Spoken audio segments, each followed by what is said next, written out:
On a tous connu ce moment de pure panique. Le double-clic, le sablier, puis le message d'erreur. Fichier corrompu. Aujourd'hui, on enfile la blouse des experts pour mener une véritable enquête au cœur de nos documents et comprendre ce qui les rend si fragiles. Il résume tellement bien cette angoisse.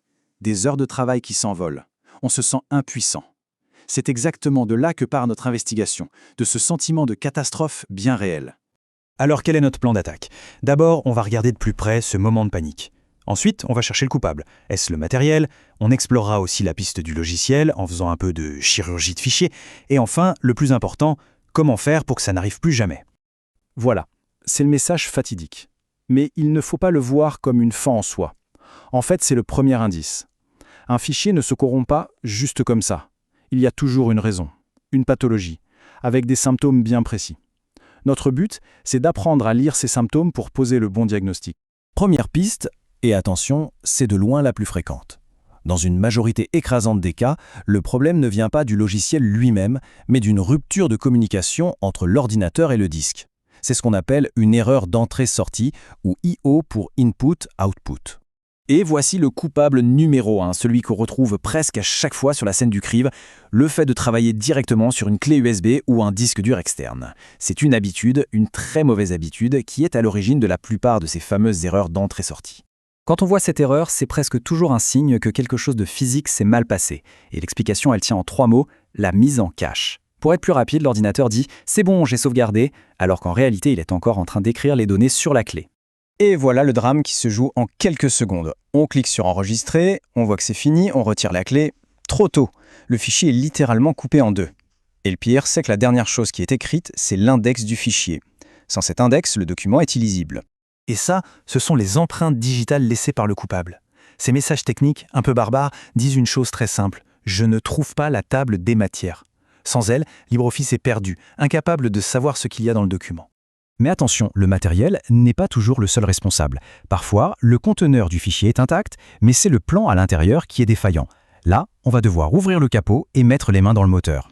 Et c'est là qu'est toute la beauté du format Open Document. Ce n'est pas une boîte noire illisible. Non, en fait, c'est juste une archive, un fichier .zip déguisé.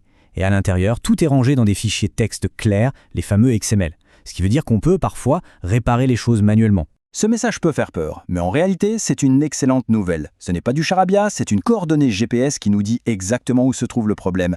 Dans le fichier content.xml à telle ligne, telle colonne. C'est incroyablement précis. C'est le protocole d'urgence, la petite chirurgie recommandée par les experts. On renomme en .zip, on ouvre, on sort le fichier malade, on le corrige avec un simple éditeur de texte, on le remet en place et on renomme. Souvent, le problème vient juste d'une balise mal fermée dans un tableau un peu complexe.